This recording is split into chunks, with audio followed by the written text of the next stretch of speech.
नमस्ते सभी को, गुड इवनिंग, शुभ संध्या। होपफुली आप सभी बढ़िया होंगे। आज की वीडियो में हमने रीतिकाल की अवधारणा में कवि केशव दास जी को लिया है। इससे पहले हमने रीतिकाल के जो कवि हैं उन पर चर्चा की थी। आज की वीडियो में हम रीतिकाल के कवि केशव दास जी के बारे में पढ़ेंगे।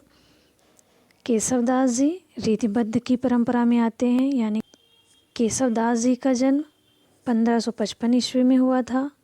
मृत्यु इनकी 1617 ईस्वी में हुई थी।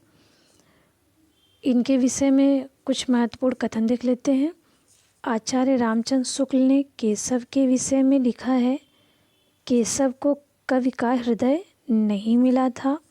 उनमें वहाँ सहजता व भावुकता नहीं थी जो कि एक कवि में होनी चाहिए। ऐसा रामचंद्र शुक्ल ने केशव दास जी के विषय में लिखा है। आचार्य रामचंद्र शुक्ल ने केशव को कठिन काव्य का प्रेत भी कहा है। प्रेत कहा भी है तो कैसा? कठिन काव्य का।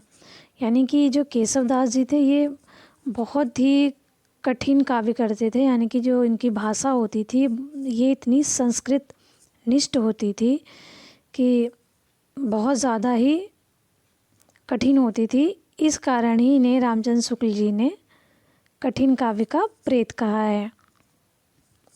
केशव की भाषा देशज प्रभावित ब्रज है। इसमें संस्कृत के क्लिष्ट शब्द हैं जो कि भी हमने आपको बताया। आगे देखेंगे, भूषण बिनु न विराजई कविता वनिता मित।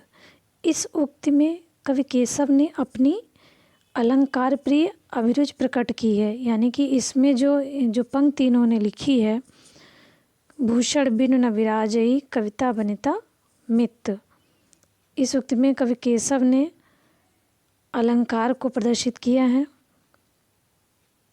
आगे देखते हैं, इनकी जो प्रमुख रचनाएं हैं उन पर बात करते हैं। केशव दास जी की इनके मुक्तक काव्य हैं रसिक प्रिया, कवि प्रिया, नक्शिक, ये इनके मुक्तक काव्य हो जाते हैं। प्रबंध काव्य पर चर्चा करते हैं। प्रबंध काव्य के अंतर्गत रामचंद्रिका, रतन बावनी, वीर सिंह देवचरित, ये चरित्र हो गया है।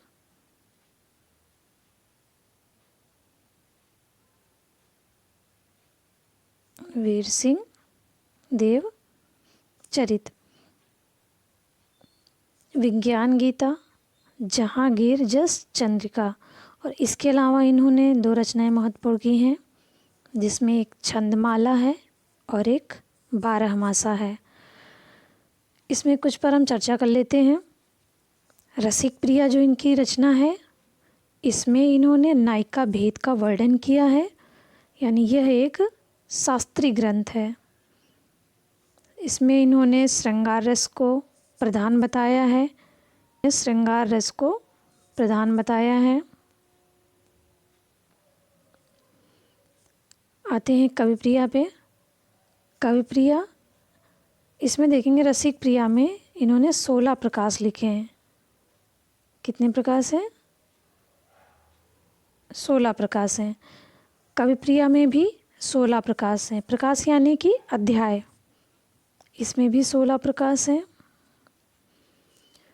कविप्रिया में इन्होंने जो कविप्रिया की रचना की थी, ऐसा कहा जाता है कि जो कवि केशव दास जी हैं इन्होंने इसमें अपनी वंश परंपरा का भी उल्लेख किया है।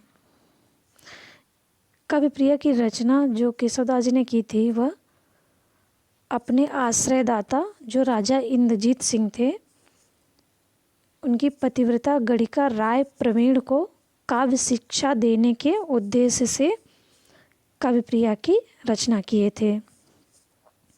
नक्शिक में इन्होंने नायिका के नक्श से लेकर सिख तक का वर्णन किया है। आते हैं रामचंद्रिका पे। प्रबंध काव्य है।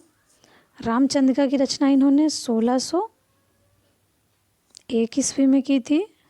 यह कई बार परीक्षा में पूछा जा चुका है। इसमें इन्होंने 125 प्रकार के छंद का वर्णन किया है। इसी कारण इसे डॉक्टर रामस्वरूप चतुर्वेदी ने छंदों का अजायब घर कहा है रामचंद्रिका को। यह रीतिकालीन संवाद योजना की सर्वोच्च रचना भी मानी जाती है। ऐसा कहा गया है कि जो इन्होंने रचना की थी, कहा जाता है ऐसा, रामचंद्रिका की रचना एक रात में हुई थी। इसी एक वर्णन अक्सर मिलता है, रामचंद्रिका के अनुकरण पर ही जो गुमान कवि थे उन्होंने कृष्ण चंद्रिका एक रात में लिखी थी। अब आते हैं रतन भावनी पे। यह एक प्रशस्ति काव्य है। कुमार रत्न, इसमें कुंवर रतन सेन की वीरता, शौर्य, पराक्रम का छप्पयों में अच्छा वर्णन किया गया है। इसमें रतन भावनी की रचना छप्पयों में की गई है। अब आते हैं वीर सिंह देवचरित पे। वीर सिंह देवचरित यह इनके जो आश्रयदाता वीर सिंह थे, इनके चरित्र का गुणगान किया गया है। आध्यात्मिक विषय से संबंधित है यह संस्कृत के कृष्ण मिश्र की एक रचना है, प्रबोध चंद्रोदय, उसके ढंग पर लिखा गया है। जहांगीर जस चंद्रिका, यह जहांगीर के यश का, इसमें यश वैभव उनके वर्णन किया गया है। क्लास कैसी लगी आप सभी को कमेंट बॉक्स में ज़रूर बताइएगा। वीडियो अच्छी लगी हो तो इसे लाइक ज़रूर कर दीजिएगा। और हाँ, अगर आपने मेरे चैनल को सब्सक्राइब नहीं किया है तो ज़रूर कर लीजिएगा, जिससे कि आगे जितने भी वीडियोज़ हैं आप सभी को समय से मिल जाए। इससे पहले हमने रीतिकाल पे कुछ प्रैक्टिस करवाए थे, 2 प्रैक्टिस सेशन हैं, तो आप लोग ज़रूर देख लीजिएगा जाकर। धन्यवाद सभी को। जय हिंद।